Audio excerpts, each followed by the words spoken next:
Hello everyone, my name is Rod Jones. I'm the Content Manager at the Institute of Leadership and Management, and I would like to welcome you to today's webinar. Before we get started, I would like to go over a few items so you know how to participate in today's event. You have joined the presentation listening using your computer speaker system by default. If you would prefer to join over the telephone, just select telephone in the audio pane and the dial-in information will be displayed.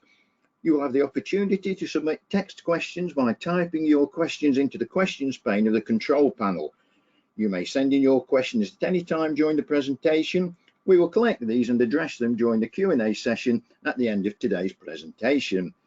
It is now my pleasure to introduce Minnie von Mallinckrodt-Grant. Minnie von is a marketing strategist and speaker coach who helps leaders to create impact, authority and results by becoming outstanding public speakers in the boardroom with their teams and clients or to a wider audience. She helps her clients overcome nerves and imposter syndrome, gain clarity and conviction in their message, and create strategies using speaking as a vehicle for positive impact in the world. Her clients shift away from not feeling good enough, not knowing what to say or how to say it, to confidently delivering talks that magnetize, compel, and elicit action. Minnie von has a background in global sales and marketing as well as performing arts. She has coached TEDx speakers and helped both new and seasoned speakers improve their speaking prowess and create a game plan to be the leader in their field and win high value opportunities. Over to you, Minnie von. Thank you so much for that very lengthy introduction, but hopefully you'll have a really good understanding of my intention and what I can offer you today in this webinar. So I'm delighted to be here and to spend this time with you. I invite questions at the end, and please do take notes as I go through this presentation with you. So what I want to do today is explain to you how to make your next presentation or talk that you give TED-worthy, and as Rod said, I am Minnie von. So this is a famous Bollywood actor. He is standing on the TED stage, and sometimes people say to me, Minnie, what is TED? So I just want to clarify something very, very quickly for you. This is not the guy that I am talking about here. This is a very naughty teddy bear with a potty mouth who's friends with Marky Mark. And that's not what we're going to be talking about today. Instead, we are going to be talking about people who are subject matter experts, and they could be anyone ranging from students to CEOs of companies. And they have big ideas, game-changing ideas that they want to share with the world.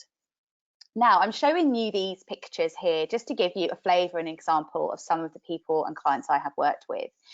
These are a complete range of people. And as I said before, there's a lady here who's a student, there's a CEO, but there are also, interestingly, people who work within companies as employees, and they want to build their personal brand and their own impact through speaking. And what they've done is they've managed to get themselves the opportunity to go and speak on the TED stage in order to put forth their ideas into the world and grow their awareness and their audience.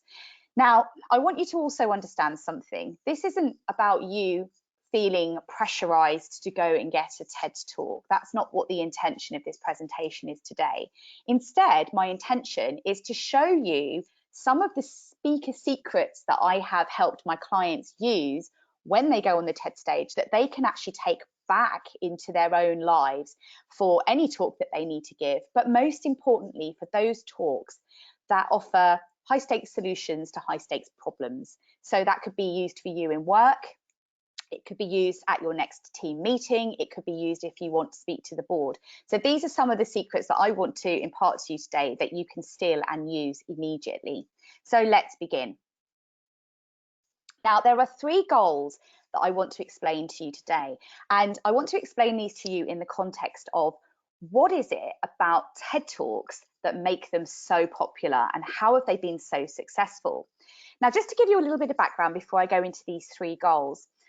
My background, as Rod said, is I'm a marketing strategist, and I've done in my past performing arts, I've done drama, singing, dancing, and I've also worked in sales and marketing. I became involved with my local TEDx team about 4 years ago now, and initially I went in as a vocal performance coach. I then was invited to become a speaker coach, coaching people to give their talks and a curator, which is looking for people to speak on the stage and also looking at their pitches. So all my background that I had from my corporate career and my performing arts background was all used when I became a public speaking coach, which was fantastic. Having looked at lots and lots of TED Talks and having coached lots of TED speakers, there are definitely 3 things that I have noticed about those who win the pitch and have a talk that potentially has gone viral. So a couple of my speakers have had talks that have now had around 800,000 views of their talks already. And I need you to understand something. These are not professional speakers. They are novice speakers. They were people that had never even set foot on a stage to speak before, and they've managed to have that much of an impact. So this absolutely is possible for anyone. So let me get into this 3 goals. The first thing is to know that every presentation and talk that you give has to be engaging. The second thing is it must be really focused. And the third thing is it's got to be compelling. I'm going to show you how you can do that today. So let's get into this. So the first goal is to be engaging. Now, here is the number 1 myth that I hear. Oh, I can't stand presentations because it's death by PowerPoint. And this is actually such a big myth because PowerPoint is not actually the enemy. This is exactly like someone, you know, the saying, a bad workman blames his tools. So PowerPoint is not the enemy. The actual enemy is the approach that you use to your presentation or talk. And let me explain that. This is what I call the old way of presenting. So most people know they have to give a presentation. They open PowerPoint up and they start creating all these slides. What do I know? And they start dumping it in there. So they talk about what they do, they talk about themselves, they want to give loads of value. So they chuck in a load of stuff and then they end up reading the bullets off of their slides, just like I'm doing now. And what happens is that the audience are completely disengaged because no one wants to see this. And I'm hoping you're having a little chuckle to yourself right now looking at this slide, because it just looks like a sea of blah, blah, blah, blah, blah, blah, blah. And actually it's really overwhelming for the audience. They now don't know whether they need to watch the slide and read everything that's there or look at you as the speaker. You end up actually competing with yourself. And unfortunately, the audience become disengaged because it becomes hard work for them to concentrate and stay focused on what it is that you're trying to tell them. So I want you to stop opening PowerPoint. I want you to shut PowerPoint down and go old-fashioned and get a piece of paper and a pen and start scoping out what it is and what your intention is for this next presentation you're going to give. And really, you've got to understand the purpose of that presentation. Where does it fit into what you're trying to achieve? Because the presentation is going to be a part of something much, much bigger. Okay, so let me explain to you now what I call the new way of presenting. Now you're thinking about the purpose of your presentation. I want you to fit that into a proven 5-step process that I have, that I use, that I teach my TED speakers and my clients to create winning talks. And it's much, much simpler and dynamic than just opening up PowerPoint. So the first thing you've got to think about is this. What's the purpose of my presentation? And what's the overall strategy? Why am I doing this presentation and where does it fit into the bigger picture? And I also want you to think about having a strategy for the flow of your talk as well. So think about this. When you watch a really great film or you read an amazing book, there's always some sort of thread and story arc. And the story arc is simply, how is the story or the movie or the novel going to flow, and what journey are you going to take that person on? Now, you don't have to have an elaborate story arc to produce a great talk or presentation, but it does need to have some kind of structure and flow. And it doesn't have to necessarily be very linear. It can go up and down, and you can make it a lot more interesting and compelling by changing the narrative of what you're going to do with the presentation. How do you do that? Well, this is the first thing you've got to do. You must learn to focus on just one idea per talk, per presentation. I know you probably want to give lots of value and there's lots of things that you can say, but the reality is you've got a container of time. So you need to be very thoughtful of the one idea that you're going to put as your thread throughout your presentation. And I'm going to talk about that for the next point that I make. But going back to this strategy and flow, the hardest thing that most people find is, I've got all this information to put into the presentation. What do I keep in and what do I leave out? And this is where you need to really understand your audience and really think about what's going to be most important for them, and only keep in the things and the evidence that you have to back up whatever you're trying to convey in your presentation, that's going to be relevant and relatable for that audience themselves. So does that mean you need to tailor your presentation and talk? Yes, it does. You need to really be thinking about your audience at the forefront of your mind.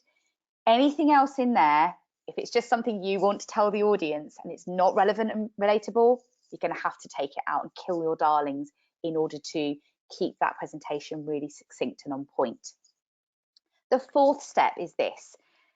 For any talk that you have to have a very strong hook, something that's going to draw your audience in and grab their attention and keep them there, get them in, so that you can continue to give your presentation and talk. And you also need to have a really strong takeaway.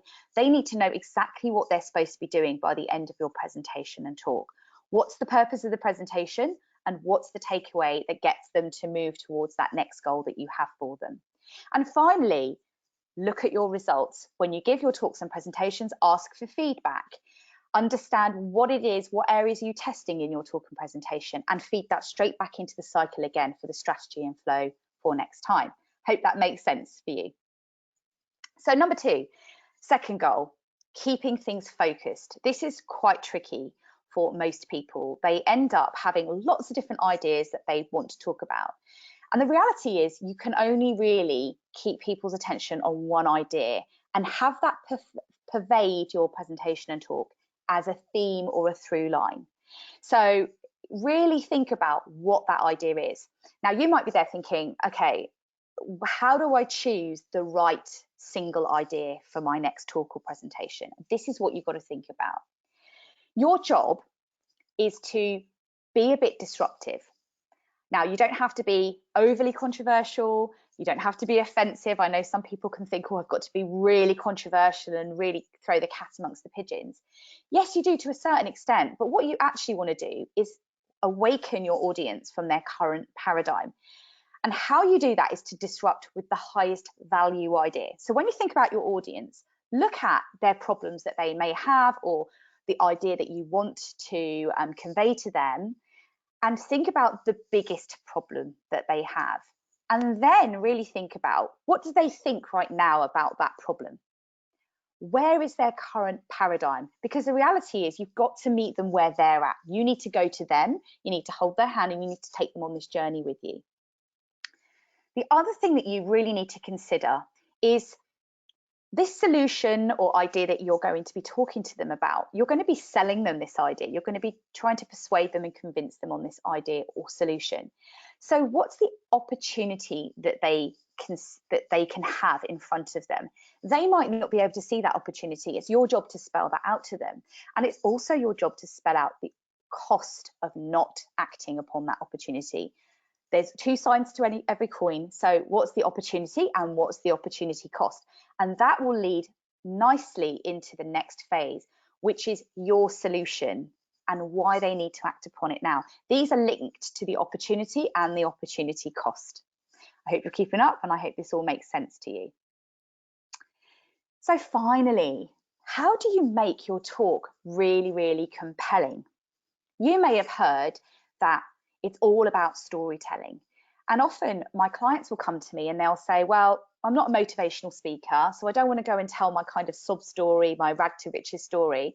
I just want to present some technical information at the next meeting or to the board in order to get sign off for the next round of funding or get the project put through.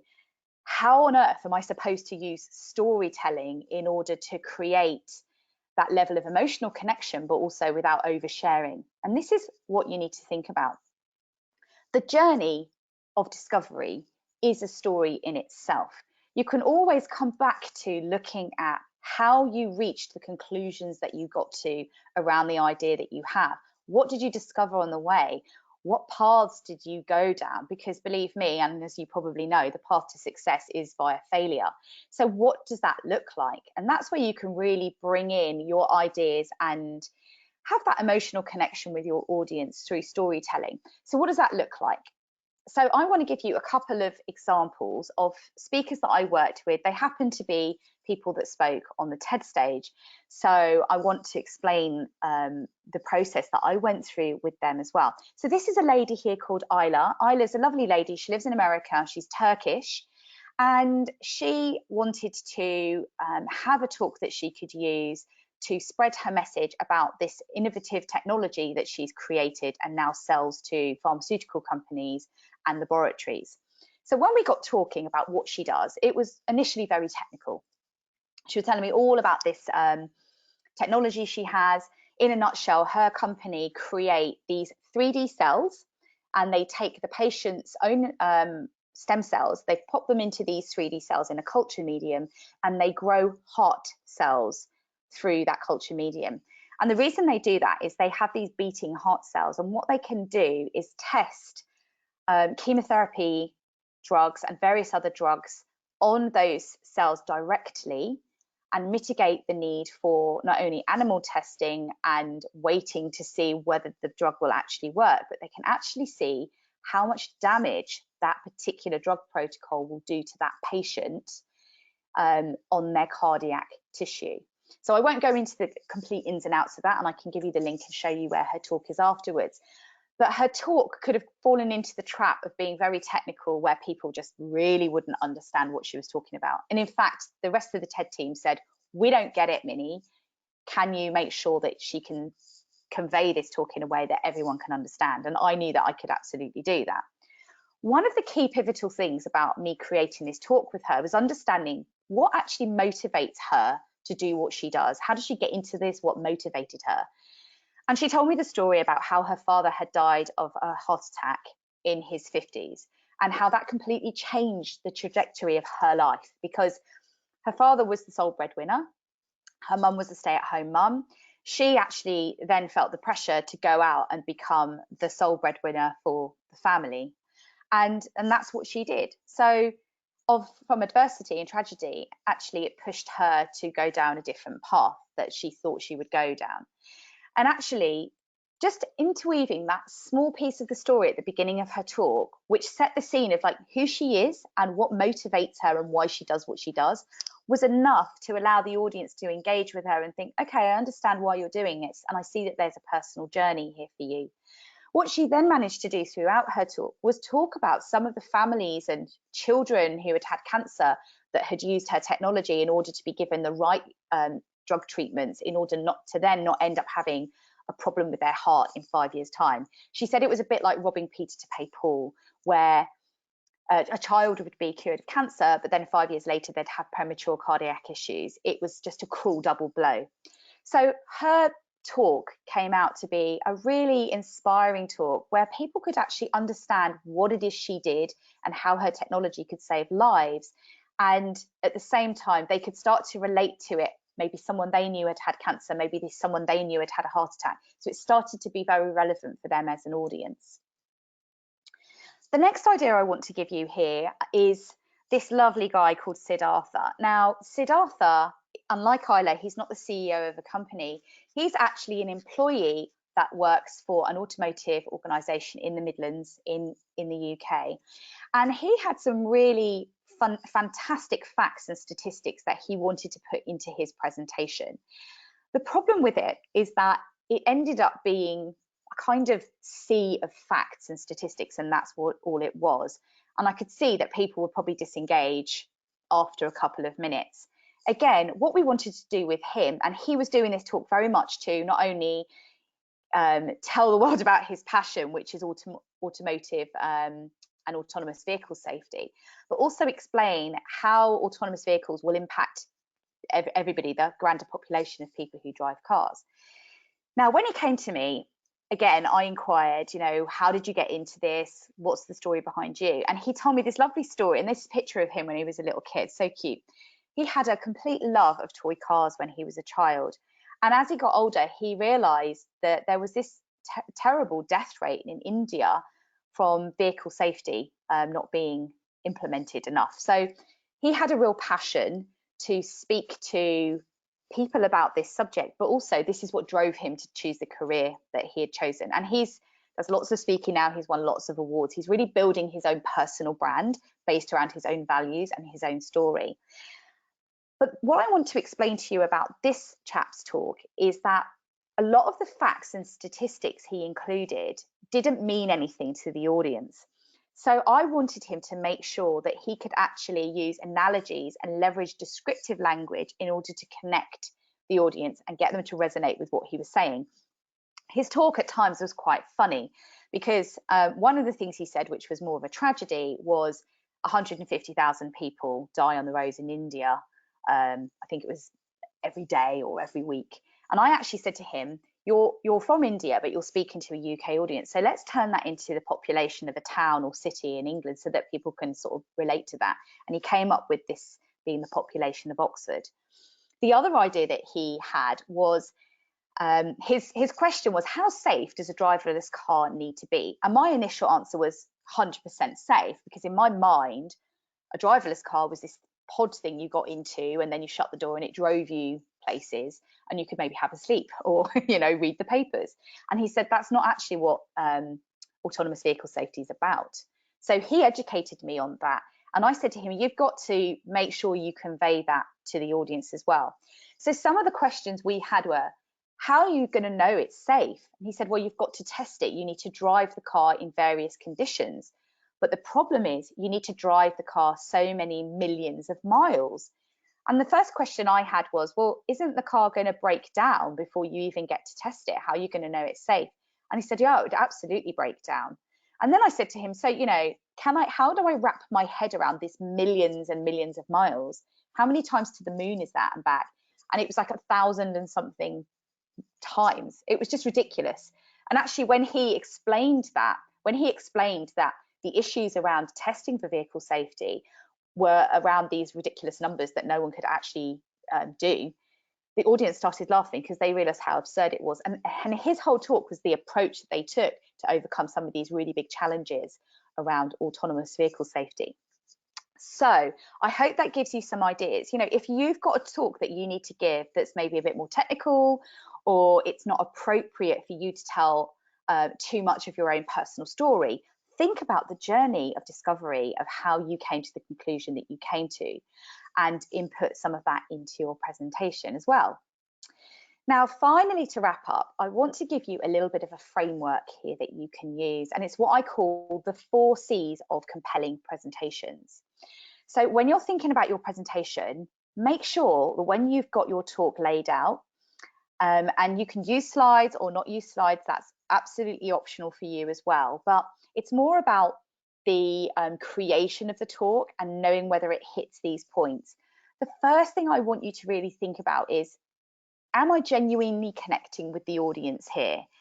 Where are they with their current thinking? What do they know about this particular subject? So for example, with me, I said, this is about TED Talks, not TED, the actual film.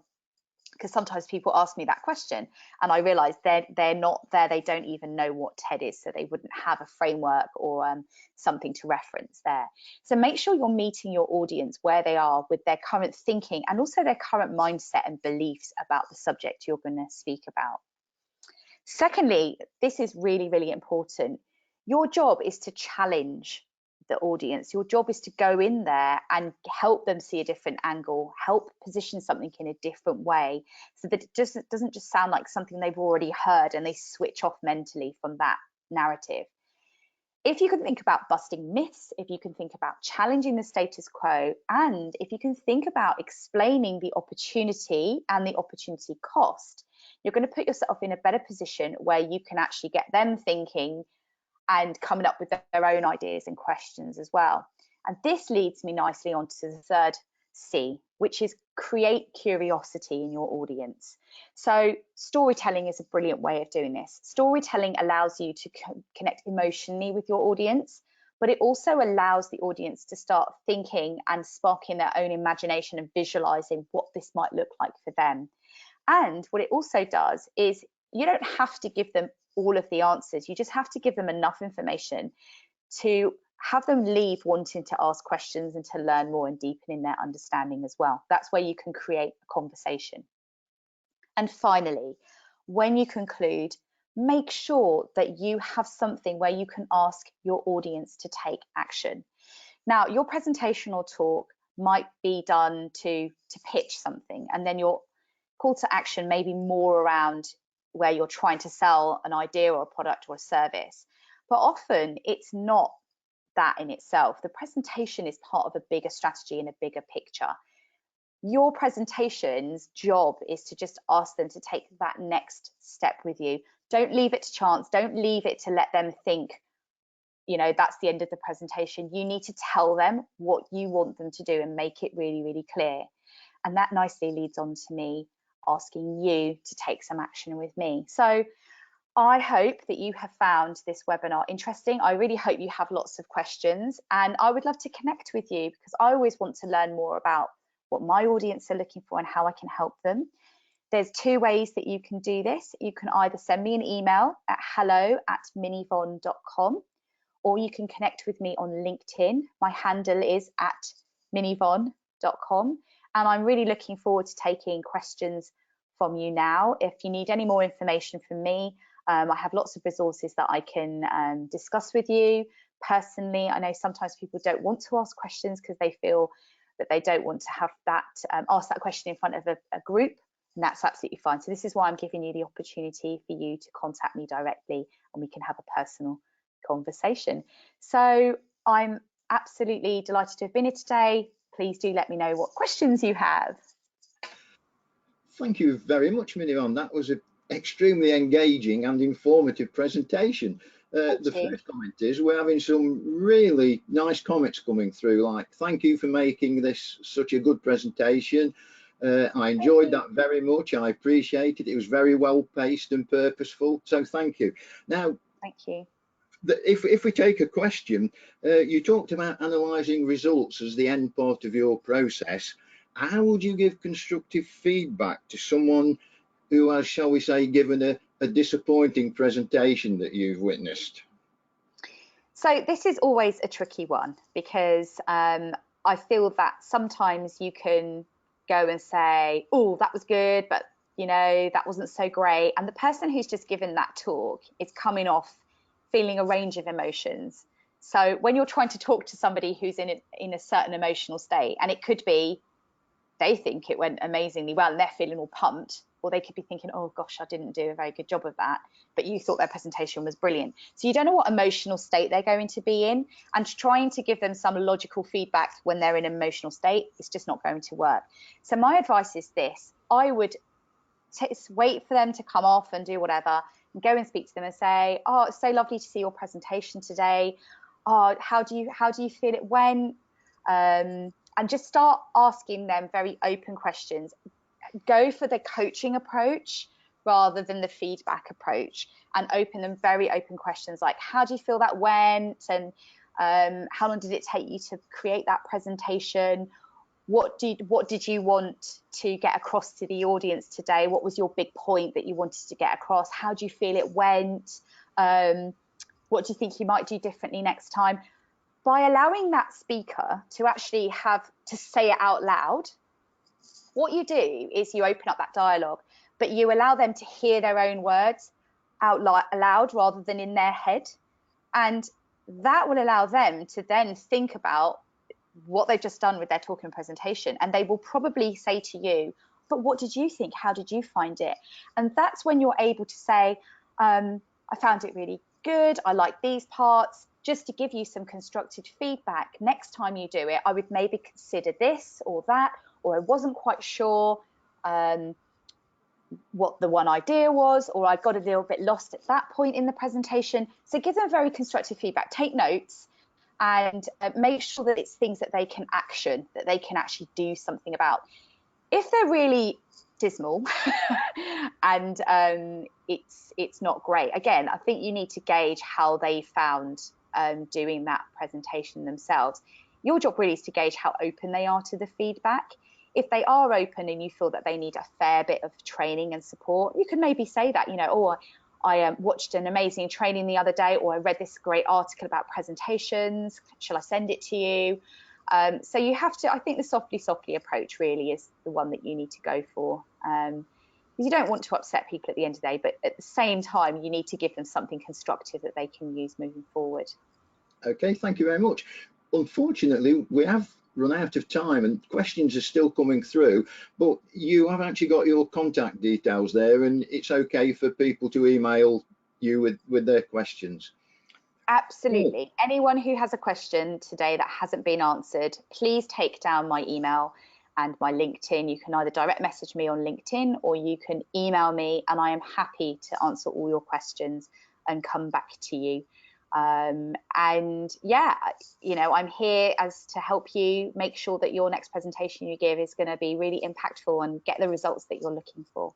So thank you for your time today. Okay, well, thank you once again, Meni. That really has been excellent. Everyone that leaves today's webinar will receive a survey on the presentation, and we would appreciate it if you'll complete that and provide your feedback. You will also receive a follow-up email within 24 hours with a link to view a recording of today's webinar. On behalf of the Institute of Leadership and Management and Minivan, thank you for joining us today, and enjoy the rest of your day. Thank you very much. Thank you.